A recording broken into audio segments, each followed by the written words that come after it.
Bienvenue dans cette vidéo où je vais vous apprendre comment je positionne les supports et les résistances. Alors, en premier lieu, on va regarder sur un actif qui nous intéresse particulièrement, le gold, et on va démarrer toujours par l'unité de temps la plus longue, à savoir le mensuel.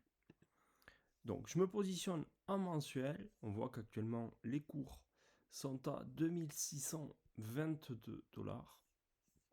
Et donc, moi, ce qui m'intéresse, ça va être de détecter les zones de bataille entre les acheteurs et les vendeurs, à savoir les supports et résistances. Alors, en premier lieu, pour prendre cet exemple-là, ici, on voit bien qu'on a une zone qui a fait office de résistance.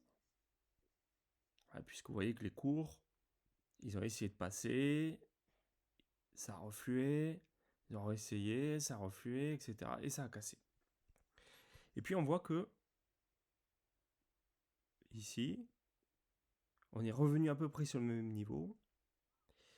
Et cette ancienne zone qui faisait office de résistance a fait office de support. Puisque quand on casse une résistance, il y a des probabilités pour que cette zone devienne un support. Et vice-versa, quand un support est cassé, il peut devenir une résistance. Je dis bien toujours il peut, puisqu'on n'a jamais 100% de réussite. Ce sont des probabilités qui jouent en notre faveur. Alors, du coup, ici, je peux tracer une ligne horizontale, qui est très claire en fait. Hein, zone de résistance, zone de support. Là, c'est une zone historique identifiée. Ok.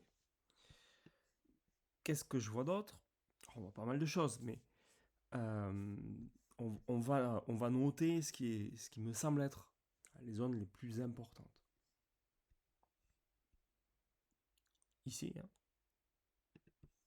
vous voyez, zone qui résiste. Hein, pouf, cassure.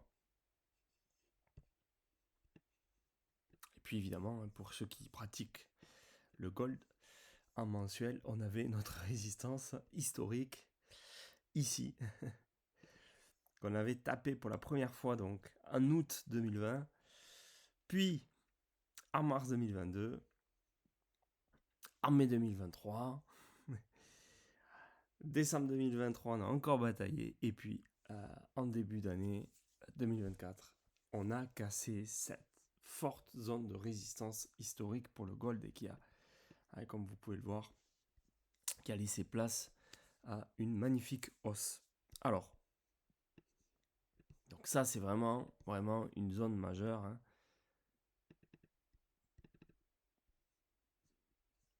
On va grossir le trait parce que c'est une zone en béton. Si à l'avenir les cours venaient ici, revenaient là, potentiellement on aurait une belle zone de support. Mais bon, cette zone elle commence à être déjà relativement éloignée puisqu'elle est sur les 2078 alors que nous sommes à 2622 actuellement. Donc, où je veux en venir? On pourrait aussi noter ici qu'on a une zone de support. Hein. On peut le noter. Mais je vous explique juste le principe. Ça ne va pas vraiment nous intéresser à court terme. On va descendre d'unité de temps pour voir si on voit des choses qui sont un peu plus précises. Et donc, on va se positionner en weekly.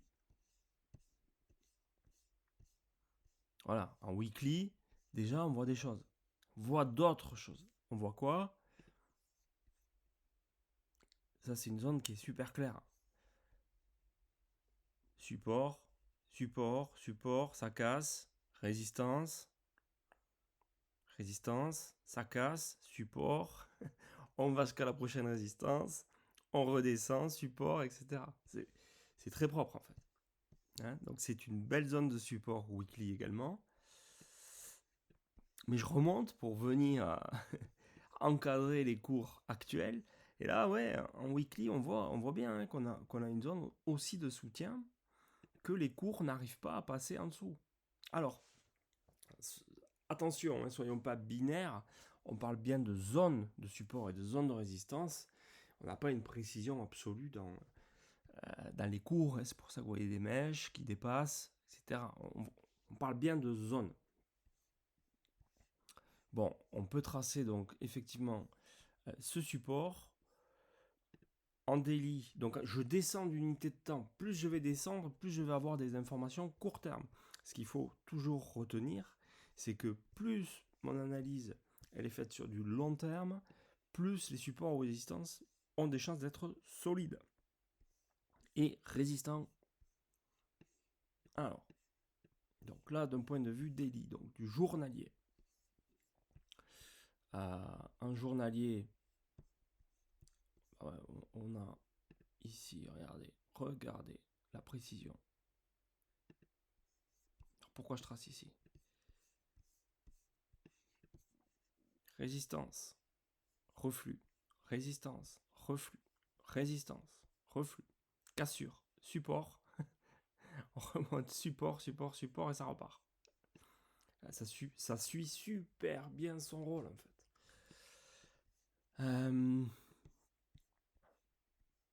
Alors pour pas se mélanger, hein, je vous invite à différencier soit de couleur, soit dans l'épaisseur du trait, les zones de résistance ou de support que vous aurez détectées en fonction des unités de temps.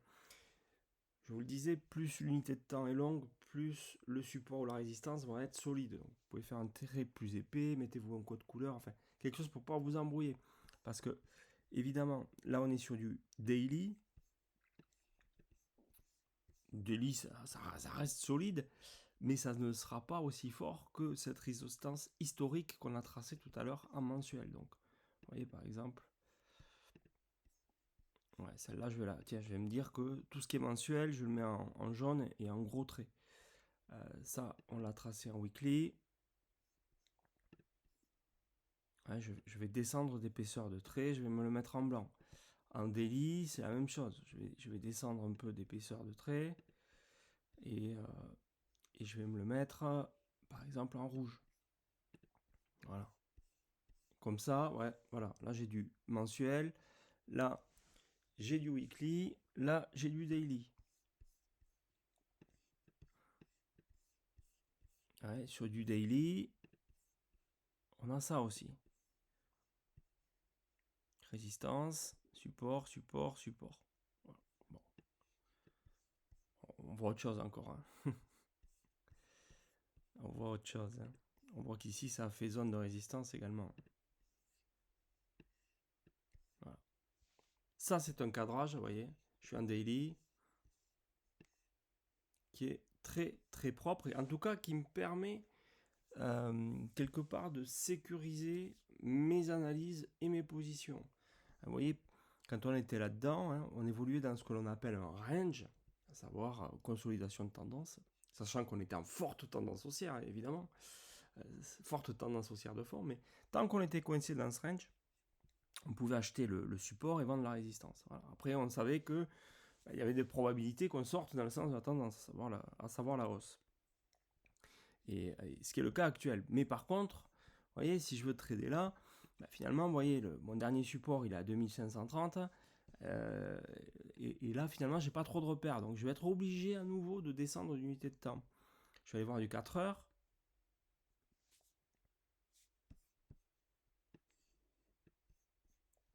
Vous voyez, en 4 heures, super. Parce que je vois, je vois encore autre chose. Je vois qu'ici, j'ai un niveau qui a fait résistance, en fait. On va le mettre par là. Vous voyez, reflux, on retente, reflux, on retente, on a du mal à passer et ça casse. Voilà. Donc finalement, sur du 4 heures, là, j'ai ma première zone de support solide à proximité, hein, sur les 2590 environ. Support potentiel, hein, puisque cassure de résistance signifie support potentiel. Bon, quand on ne voit plus, on redescend et on se met en horaire.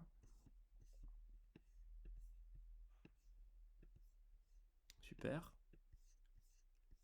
C'est bien. En horaire, je vois autre chose encore. Je vois ça. Je vois ce petit support horaire. Je vais me le mettre donc en blanc. Voilà. D'un point de vue horaire, là, j'ai une zone de soutien sur les 2600, qui est ma première zone d'achat.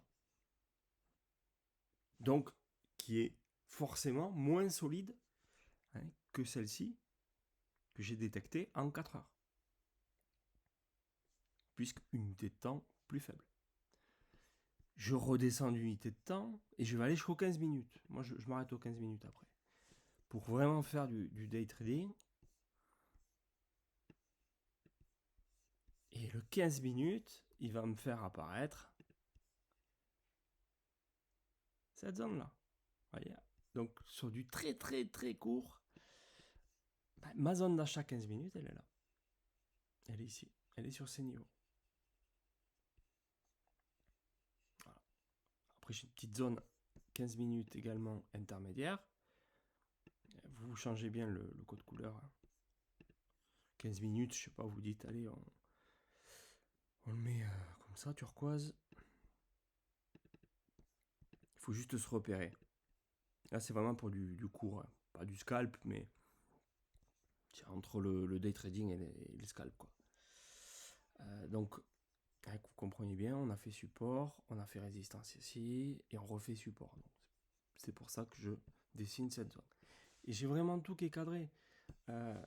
Si je suis vendeur, je prends cette cassure-là, je vais viser ça en premier lieu, prendre une première partie de prise de bénéfice si je suis très court terme sur du 15 minutes, et après je vais aller chercher cette zone-là. Et si cette zone-là casse, je vais aller chercher la zone beaucoup plus importante sur les 2590. Là, je sais que là, je vais avoir quelque chose de plus solide. Et pour le moment, les repères que j'ai en 15 minutes au-dessus de la tête, à savoir résistance, j'ai pas grand-chose, puisqu'on est sur les plus hauts historiques. Pour le moment, j'ai un point ici de résistance, et puis j'ai les plus hauts pour le moment qui vont être mes seuls repères actuels. Voilà. Et quand j'ai fait ce cadrage-là, bien je connais en tout cas, en fonction du sens que je souhaite à l'achat ou à la vente, j'ai mes zones d'intervention majeures. Je sais que si j'interviens sur de la zone turquoise, je suis sur du 15 minutes, donc c'est du très court.